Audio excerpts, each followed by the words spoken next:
करवा चौथ व्रत कथा। एक समय की बात है। एक साहूकार के 7 पुत्र और एक पुत्री थी। पुत्री अपने भाइयों की इकलौती बहन थी। इस वजह से उसे सभी भाई बहुत प्रेम करते थे।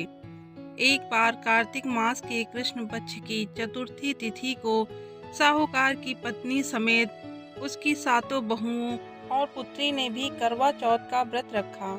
रात्रि के समय जब साहूकार के सभी लड़के भोजन करने बैठे तो उन्होंने अपनी बहन से भी भोजन करने का आग्रह किया।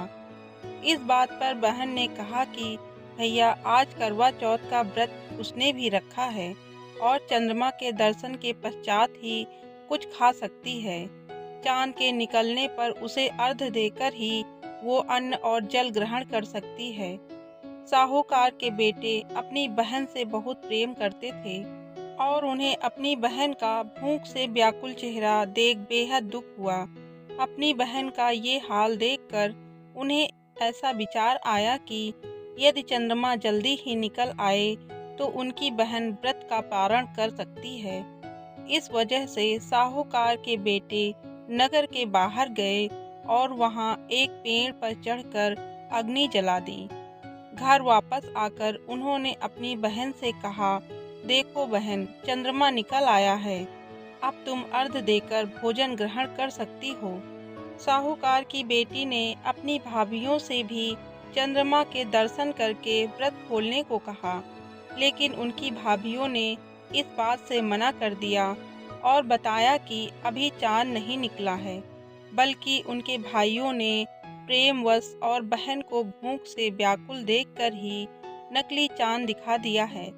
बहन ने भाभियों की बात को अनसुना कर दिया और अपने भाइयों की बात मानकर भाइयों द्वारा दिखाए गए नकली चांद को अर्घ्य देकर अन्न जल ग्रहण कर लिया। इस प्रकार बहन का करवा चौथ का व्रत भंग होने की वजह से भगवान श्री गणेश साहूकार की बेटी पर अप्रसन्न हो गए। गणेश जी की अप्रसन्नता के कारण उस लड़की का पति जल्दी ही बीमार हो गया और घर में बचा हुआ सारा धन उसकी बीमारी में व्यय हो गया। साहूकार की बेटी को जब अपने किए हुए दोषों का पता लगा तो उसे बहुत ही पश्चाताप हुआ। उसने गणेश जी से क्षमा प्रार्थना की और फिर से विधि पूर्वक चतुर्थी का व्रत शुरू कर दिया।